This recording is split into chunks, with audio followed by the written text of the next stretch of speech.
contactó, que me invitó, y a los compañeros de San Martín en general por la organización. Y ahora sí, lo que suelo decir, porque suelo pecar de esto, y es un pecado muy deliberado, los títulos de mis textos, sean escritos o para ser leídos, siempre son muy largos, porque no tengo la expectativa de que la gente los lea completos o se quede hasta el final. O sea, ya si escuchan el título, estamos. Entonces el título, y después de eso se ponen a tomar café si quieren, actualizar los postulados de la reforma universitaria de 1918. Las universidades deben valorar la diversidad cultural y promover relaciones interculturales equitativas y mutuamente respetuosas. Las primeras líneas del manifiesto de la Reforma Universitaria de Córdoba proclamaban, leo textualmente: hombres, como ya destacó Silvia, de una república libre, acabamos de romper la última cadena que, en pleno siglo XX, nos ataba a la antigua dominación monárquica y monástica. Corto y continúo, citando textualmente: creemos no equivocarnos, las resonancias del corazón nos lo advierten, estamos pisando sobre una revolución, estamos viviendo, subrayo, una hora americana. Fin de la cita.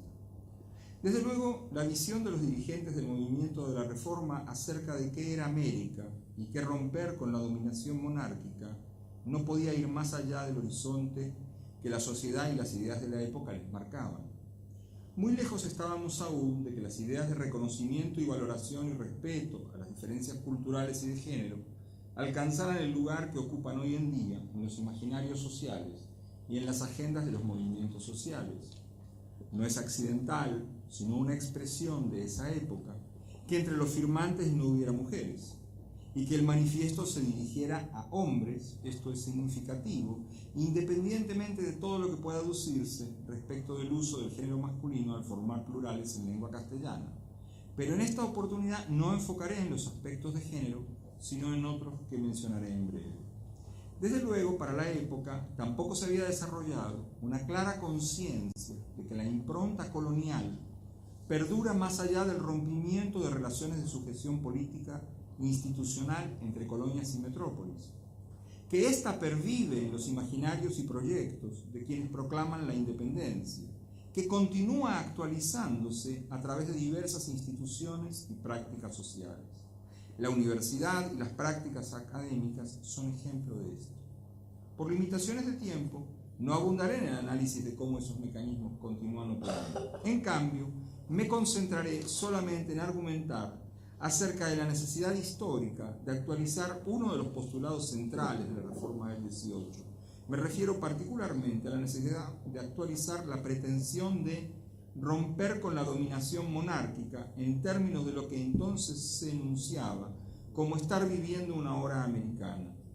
A 95 años de la Reforma de Córdoba, esa propuesta debe ser revisada y reformulada en términos de criticar y superar el legado colonial, que yo creo, perdón por la digresión y por el purismo, que más que decolonial es descolonial, de descolonizar, porque creo que nos ha venido lo de decolonial dicho en inglés y me parece que deberíamos decirlo como descolonización, de una manera abierta y utilizando la agenda precisamente del movimiento indígena.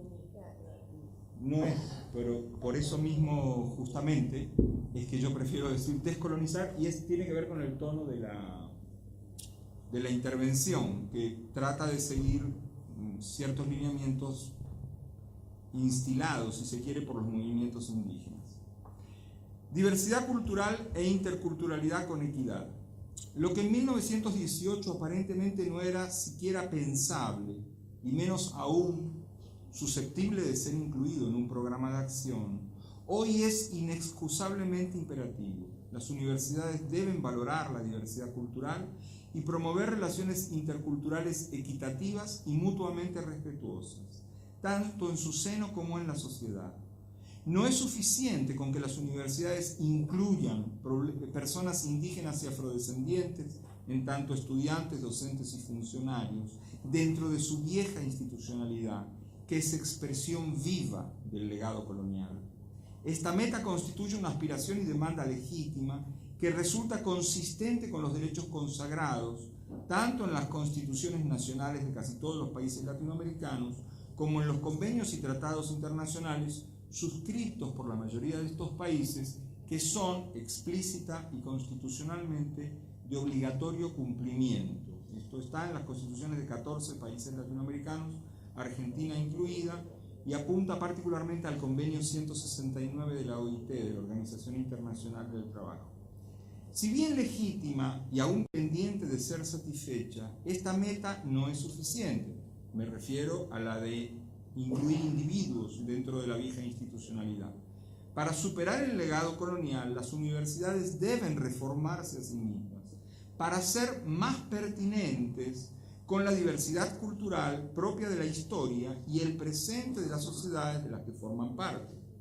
Deben incluir no solo personas, sino las visiones de mundo, saberes, lenguas, modos de aprendizaje, modos de producción de conocimientos, sistemas de valores, necesidades, demandas y, subrayo, propuestas de futuro de pueblos indígenas y afrodescendientes. Este ha sido, desde hace varias décadas, el planteo de numerosas organizaciones y dirigentes de los movimientos indígenas y afrodescendientes de América Latina. También lo ha sido de diversos y numerosos sectores sociales que, sin ser indígenas ni afrodescendientes, comprendemos que no solo no es ético sostener modelos societarios y educativos que en la práctica excluyen a amplios sectores de población, sino que además entendemos que para las respectivas sociedades nacionales no es ni política, ni social, ni económicamente viable privarse de las contribuciones de esas vertientes particulares de su historia, de su presente y de los proyectos de futuro. No se trata solo de sumar a las personas indígenas y afrodescendientes como individuos indiferenciados, sino también como colectivos, con sus lenguas, conocimientos y modos de producción de conocimientos, así como con sus visiones de mundo, valores, horizontes ético-políticos y proyectos sociales de futuro. La valoración de la diversidad cultural y el desarrollo de relaciones interculturales equitativas y mutuamente respetuosas no solo constituyen un mandato constitucional en casi todos los países latinoamericanos, sino que además pueden ser recursos provechosos para mejorar la calidad de vida y el desarrollo humano sostenible de nuestras sociedades. Resulta sorprendente que algunas dirigencias universitarias no logren valorar algo que, en contraste, ya ha sido comprendido y está siendo económicamente explotado por laboratorios farmacéuticos, agroindustrias y otras corporaciones transnacionales, Monsanto por mencionar la más popular de todos. Los conocimientos de comunidades de pueblos indígenas y afrodescendientes en campos tales como la aplicación terapéutica de especies vegetales, el manejo de cultivos, tubérculos y semillas, el manejo de bosques y de aguas, entre otros. No se trata de hacerles un favor a los pobrecitos excluidos. Se trata de cumplir con los mandatos constitucionales y los tratados y convenios internacionales suscritos por la mayoría de los países latinoamericanos y además de hacernos un favor a nosotros mismos, todos quienes formamos parte de las respectivas sociedades nacionales. Me refiero al favor de poder reconocernos como ciudadanos y ciudadanas de sociedades y estados pluriculturales y plurilingües del siglo XXI y no de estados monoculturales fundados en el siglo XIX con base en ideas del siglo XVIII y anteriores. Se trata de no vivir ignorando componentes y aspectos de nuestras propias sociedades para poder desarrollar nuestras sociedades acorde con nuestras peculiaridades y no todavía hoy como deslucidos reflejos de antiguas sociedades europeas. En esto, las universidades, y más en general la educación superior, tienen un papel importante que cumplir, no solo como instituciones productoras de conocimiento, sino también como instituciones formadoras de ciudadanos, así como de cuadros técnicos, profesionales, dirigentes y críticos. En contraste con este deber ser y esa potencialidad, resulta preocupante que en pleno siglo XXI aún sean pocas las instituciones de educación superior de la región cuya misión institucional y planes de estudio incluyen de maneras concretas y no meramente retóricas la valoración de la diversidad cultural y la promoción de relaciones interculturales equitativas y mutuamente respetuosas.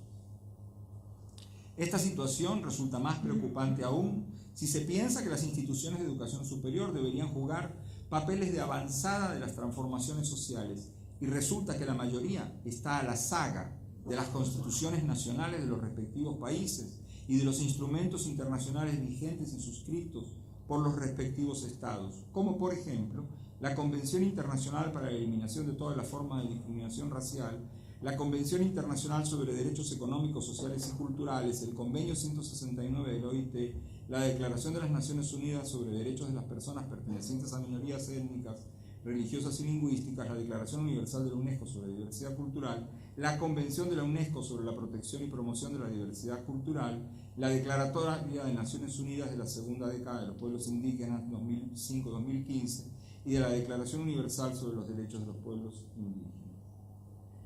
No obstante, pese a este rezago histórico, tal vez haya motivos para ser optimistas. La Conferencia Regional de Educación Superior, conocida como CRES, celebrada en Cartagena de Indias del 4 al 6 de junio de 2008, emitió una declaración final que incluye algunos valiosos planteamientos sobre el tema. Parece conveniente destacar que dicha conferencia contó con la participación de más de 3.500 integrantes de la comunidad académica regional, incluyendo rectores y otros directivos de universidades, docentes, investigadores, estudiantes, funcionarios, representantes de organismos nacionales, regionales e internacionales y otros interesados en educación superior.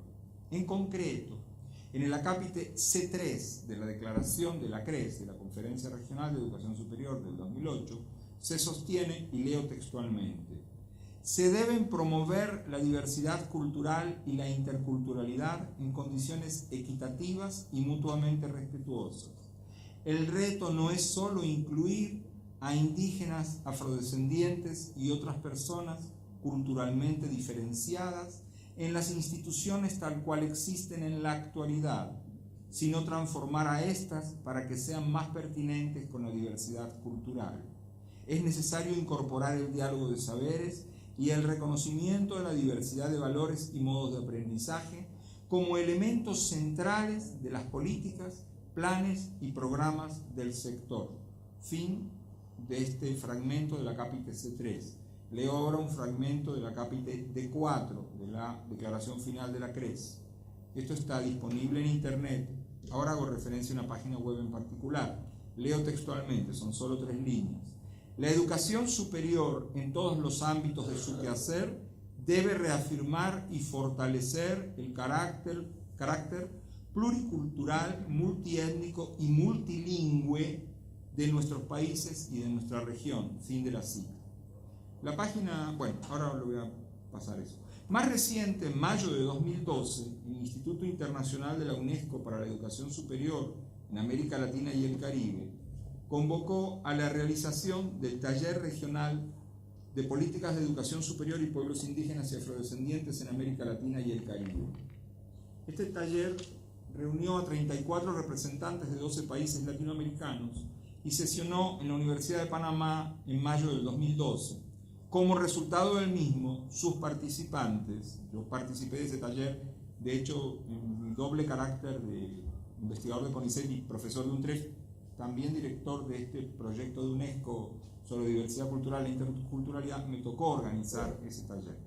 El caso es que se suscribió un documento denominado Iniciativa Latinoamericana por la Diversidad Cultural y la Interculturalidad con Equidad en Educación Superior, el cual desde entonces ha recibido la adhesión de cerca de un centenar de especialistas en el tema, así como de la de 8 universidades y una que me parece particularmente promisoria, que es la del Parlamento Latinoamericano. Ahora sí hago la referencia a la página web, donde está toda la información del caso, sobre la CRES, sobre esta otra iniciativa y los 4 libros que hasta ahora publicó el proyecto, que se pueden bajar el PDF completo.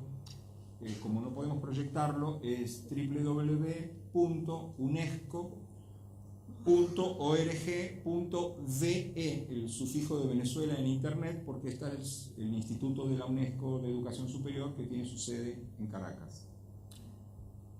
Continúo entonces con el respaldo del Parlatino, del Parlamento Latinoamericano. En efecto, los presidentes de las comisiones de educación o equivalentes de los parlamentos miembros del Parlamento Latinoamericano, Parlatino, así como sus parlamentarios miembros de la Comisión de Educación, Cultura, Ciencia, Tecnología y Comunicación, reunidos en la ciudad de Panamá los días 21 y 22 de junio del 2012, un mes después de la reunión que generó este acuerdo, para celebrar la conferencia interparlamentaria sobre la educación en la sociedad del conocimiento, suscribieron la Declaración de Panamá sobre la educación en la sociedad del conocimiento. Y esta declaración, entre otras cosas, sostiene: los firmantes suscriben e impulsan la iniciativa latinoamericana por la diversidad cultural y la interculturalidad con equidad en educación superior, emanada del taller regional antes mencionado, reunido en la Universidad de Panamá, etc., y sientan el compromiso de difundir el documento y promover la concreción de las recomendaciones contenidas en él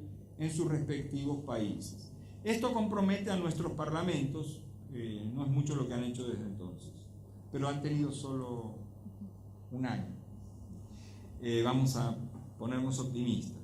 Estos reconocimientos institucionales de la importancia de valorar la diversidad cultural y promover relaciones interculturales equitativas y mutuamente respetuosas en educación superior llevan a pensar que estas ideas comienzan a ser más ampliamente aceptadas y hay más posibilidades de que sean puestas en práctica tanto por las universidades como por los estados latinoamericanos. Unas consideraciones entonces a propósito de esto. En el contexto de estos avances, parece conveniente insistir en que no se trata simplemente de incluir individuos excluidos, sino de transformar las universidades y la episteme que constituye su sentido común y el de las agencias gubernamentales de educación superior, ciencia y tecnología. Todavía hoy se elaboran y aplican políticas de ciencia, se realiza investigación científica y se imparte formación académica en el marco de ciertas creencias según las cuales existirían dos clases de saber, uno solo de los cuales tendría validez universal, el científico, mientras que el otro, diverso a su interior, solo tendría valor local. La idea de que la ciencia constituiría un saber de validez universal está directamente asociada, como sabemos, al proceso histórico que se inició con la expansión militar y comercial de algunos pueblos de Europa, sus visiones de mundo e instituciones jurídicas, económicas y políticas sobre el resto del planeta. Esta expansión europea dio lugar al establecimiento de relaciones coloniales. La ruptura de relaciones coloniales y la fundación de las repúblicas no acabaron por completo con las formas de subordinación de los pueblos indígenas de América, ni de los numerosos contingentes de población africana traída a América en condiciones de esclavitud y la de sus descendientes. Las relaciones jerárquicas entre dos tipos de modos de producción de conocimientos, uno pretendidamente universal y otro supuestamente solo local, son parte de estas dinámicas. La descalificación de los modos de producción de conocimiento de los pueblos indígenas y descendientes de las poblaciones africanas esclavizadas es parte de la herencia colonial. Pero este cuadro afecta no solo a las poblaciones de origen indígena y afrodescendiente de las sociedades latinoamericanas, sino a cada una de las sociedades nacionales en su totalidad, incluyendo tanto a las poblaciones de origen netamente europeo como a las caracterizadas como mestizas. La negación consciente o inconsciente de la condición pluricultural de todas las sociedades latinoamericanas constituye un significativo lastre histórico, por lo que implica en términos de nuestra ignorancia respecto de nosotros mismos. Esta carga afecta no solo a las posibilidades de construir sociedades más justas e incluyentes, sino también el que cada una de estas sociedades pueda utilizar todos los saberes y talentos a su alcance para construir su presente y su futuro. Las situaciones contemporáneas respecto de estos problemas varían mucho de una sociedad latinoamericana a otra, pero en todas ellas este conflicto afecta también la producción, circulación, apropiación y aplicación de conocimiento. Por ello, cualesquiera que sean las vías específicas de solución a estos conflictos, la colaboración intercultural entre diversas formas de saber ha de ser parte imprescindible de los caminos a transitar. Pese a las ya no tan recientes argumentaciones de académicos ampliamente reconocidos como Bourdieu, Foucault, Kuhn, entre otros, las prácticas y discursos de numerosos investigadores, instituciones de investigación y formación académica y organismos de formulación de políticas de ciencia se asientan cuanto menos implícitamente en la idea de que la ciencia y el conocimiento científico tendrían validez universal, es decir, resultarían verdaderos y aplicables en cualquier tiempo y lugar. En el marco de esa visión de mundo existiría otra clase de conocimientos que abarcaría una amplia diversidad de modos de producción de conocimiento y sus resultados, a los cuales, en contraposición, suele caracterizárselos como étnicos o locales y, por lo tanto, no universales. Un indicador claro de esta situación es que en la mayoría de las universidades, la investigación y docencia sobre conocimientos de esos otros grupos humanos en los campos de medicina, farmacia, política, derecho y economía suelen quedar reservadas a los departamentos y escuelas de antropología. Solo de manera excepcional, los conocimientos de pueblos indígenas y afrodescendientes en esos campos son materia de investigación y formación en departamentos y escuelas de medicina, farmacia, ciencias políticas, derecho, economía. En América Latina existen actualmente varias decenas de programas especiales dentro de universidades y otras instituciones de educación superior convencionales. Esto es lo que puede verse en el sitio web que no logro mostrar, en los estudios hechos en esos libros. Así como también un par de decenas de universidades y otras instituciones de educación superior de carácter intercultural, cada una de las cuales, a su manera y según su contexto, viene ensayando formas de colaboración intercultural con comunidades y organizaciones de pueblos indígenas y afrodescendientes.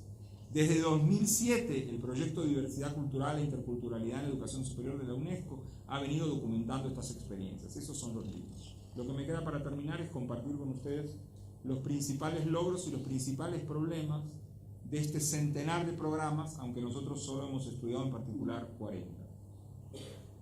Entonces son 8 logros principales y 8 principales problemas.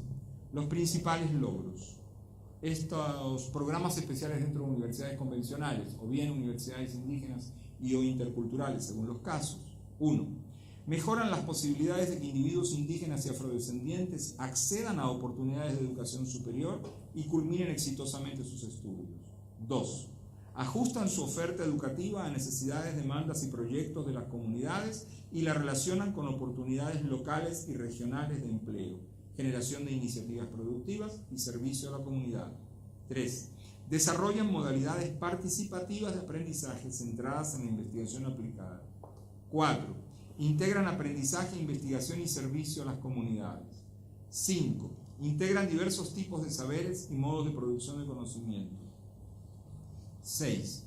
Promueven la valorización y, según los casos, incorporan lenguas y saberes propios de estos pueblos y comunidades.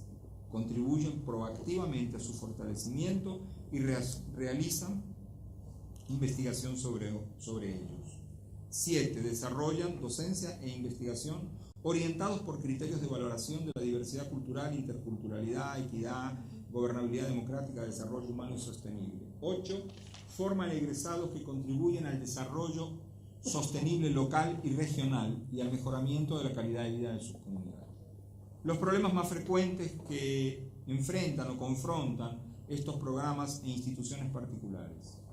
1. Insuficiencia y o precariedad presupuestaria.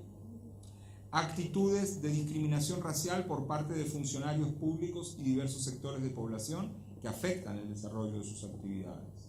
3. Dificultades derivadas de la rigidez de los criterios aplicados por las agencias de los estados encargadas de otorgar reconocimiento o acreditación. 4.